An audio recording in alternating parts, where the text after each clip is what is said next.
Hello, I'm Moira Alderson with the BBC News.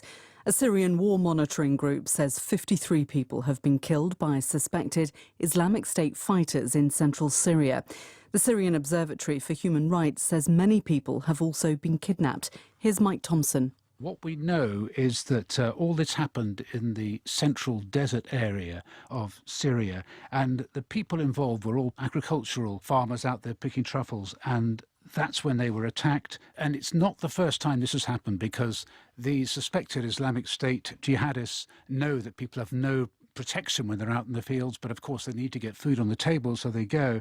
And it was only, in fact, on Saturday that 16 people died in a very similar attack in the same area. US and Kurdish soldiers say they've killed a senior Islamic State group leader during a helicopter raid in northeastern Syria. The White House National Security spokesman John Kirby gave more details. U.S. military conducted a helicopter raid against an ISIS senior leader, a man named Hamza al-Hamzi, and he was overseeing the group's deadly terrorist network in eastern Syria before he was killed in the raid. As the Pentagon has reported, an explosion during the raid also resulted in 4 U.S. troops and 1 other working dogs suffering some injuries. An independent inquiry in Canada has backed the government over the actions it took to end a truckers' blockade of the main crossing with the US a year ago. The inquiry found that the government was within its rights to invoke emergency powers. These allowed police to remove and arrest protesters and to freeze the assets of those suspected of funding the blockades. Canada's Prime Minister Justin Trudeau said the government had no choice but to use these emergency measures. What we experienced last year was a national emergency that threatened the security of Canadians. Our job as a government is always to keep people safe, and invoking the Emergencies Act was the necessary thing to do to remove the threat and to protect people. Bulgarian police have detained 4 suspects in connection with a deadly incident of human trafficking. 18 people have been found dead in a lorry near the Bulgarian capital, Sofia. 34 others, including 5 children, were rescued, some in critical condition.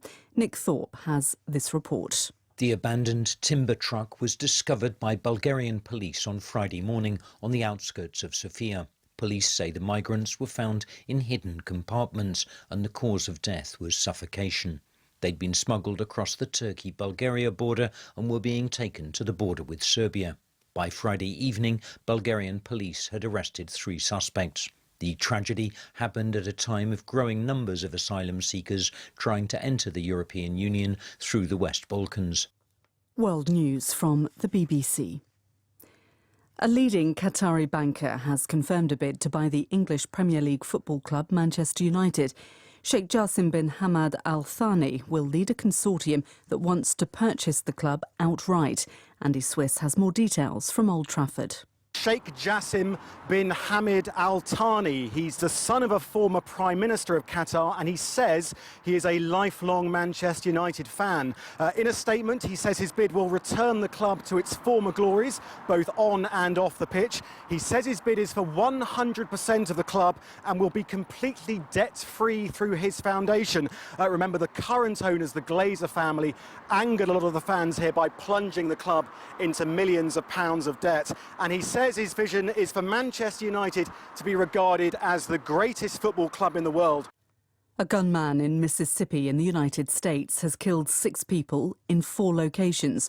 The victims were all in the small community of Arca Butler and included the suspect's former wife.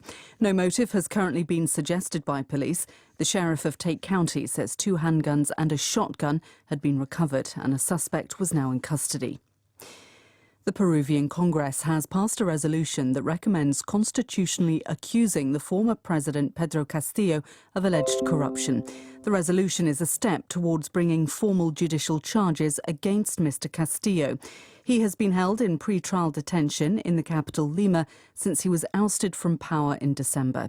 He was removed from office for trying to close down Congress to avoid impeachment over the corruption allegations.